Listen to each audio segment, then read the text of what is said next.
Well, there's a Gallup poll out, ladies and gentlemen. 47% of Democrats view capitalism favorably, down from 56% in 2016. But it's worse. Positive view of capitalism among Democrats and those who lean Democrat, 47%. Positive view of socialism by Democrats and those who lean Democrat, 57%. Almost 6 out of 10. Republicans, positive view of capitalism, 71%. That's been consistent over the last decade. Positive view of socialism, 16%. Positive view of capitalism, 71%. Positive view of socialism, 16%. So a majority of Democrats and those who lean Democrat have a favorable view, a significant 57% of socialism, and less than a majority have a positive view of capitalism. So it's becoming increasingly clear that the Democrat Party is fundamentally changing as it fundamentally transforms America. More and more people who are on the taker side of the ledger, who are the beneficiaries of redistribution of wealth, that is, the stealing of wealth from an individual by the government and giving it to another individual, know to register as Democrats. At the same time, the elites, more and more, very, very wealthy, feel the same way. So you have what is relatively consistent with the Democrat Party over the decades. Socialism is a modern form of feudalism. It's just bigger and more centralized. And so we're losing the country, a political party that is hostile to American values. Their leaders, when you listen to them, Kamala Harris, Hillary Clinton, Chuck Schumer, Bernie Sanders, and the list goes on and on and on. When you listen to them, you can hear their dripping contempt for capitalism and, even more broadly, Americanism. And the numbers show that more and more of their followers feel the same way. It's when I wrote this book, Liberty and Tyranny. Tyranny always exists in one form or another, to one degree or another. Liberty is always threatened by tyranny.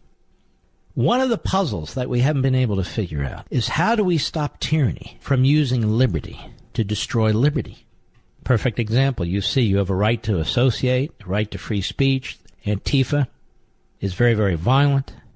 And so they use the freedom that is mentioned in the Declaration of Independence, broadly, and codified, if you will, or manifests itself in the Constitution, the First Amendment, to try and destroy the Republic.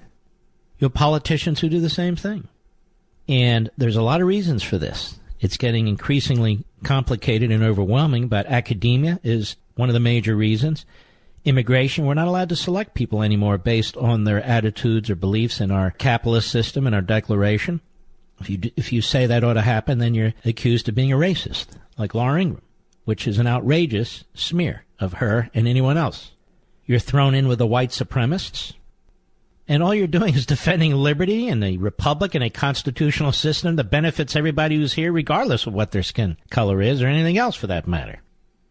So we have this growing combination of recipients, which is a broader list of people with a broader list of programs, and wealthy elites who do not live among, quote-unquote, the people, and are very left in their mindset. Well, you might say, but they're rich. We've had this discussion. They're rich. Why would they feel this way? They made money. Well, some have inherited it, but you're right. And the reason is they figure they'll always be the top 1%, and they figure they'll always be in control one way or another. There always has to be a top 1%. They'll be in there. Or they'll fly off and go somewhere else. But whatever the reason, it almost doesn't matter. They have to be defeated. We have this discussion all the time. There are people out there who say, we have to have a civil debate. I'm not opposed to a civil debate, but it doesn't begin and end there.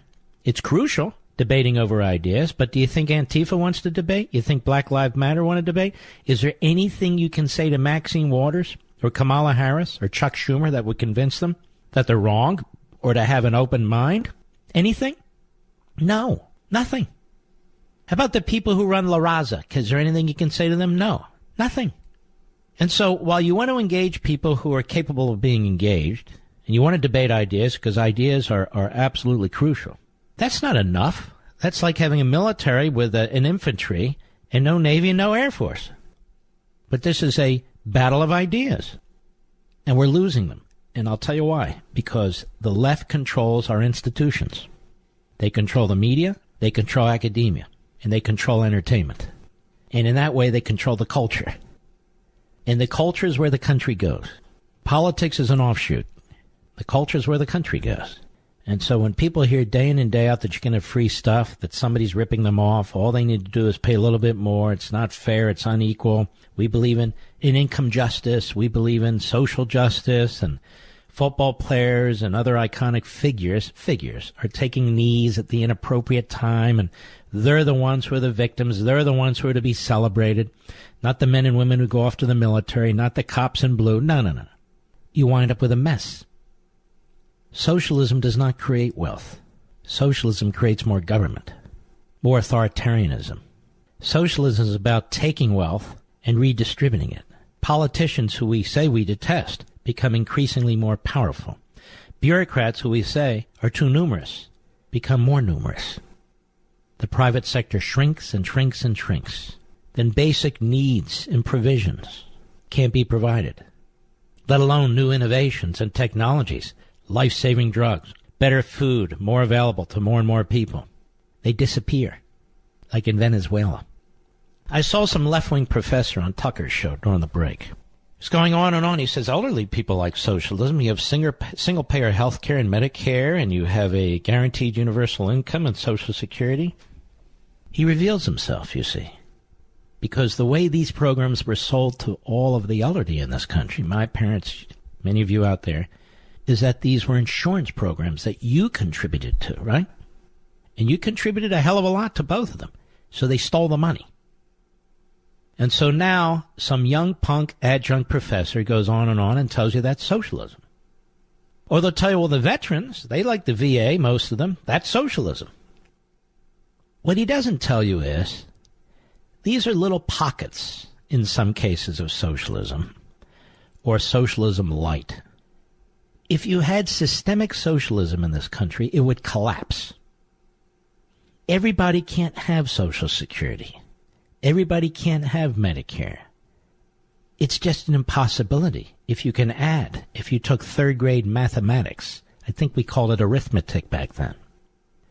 But more and more politicians, phony scholars, phony professors, Hollywood knuckleheads are out there telling you that you can have something for nothing. And people start to believe it. Parents and grandparents start to believe it as they destroy any future their children, grandchildren, or generations yet born will have. They destroy it.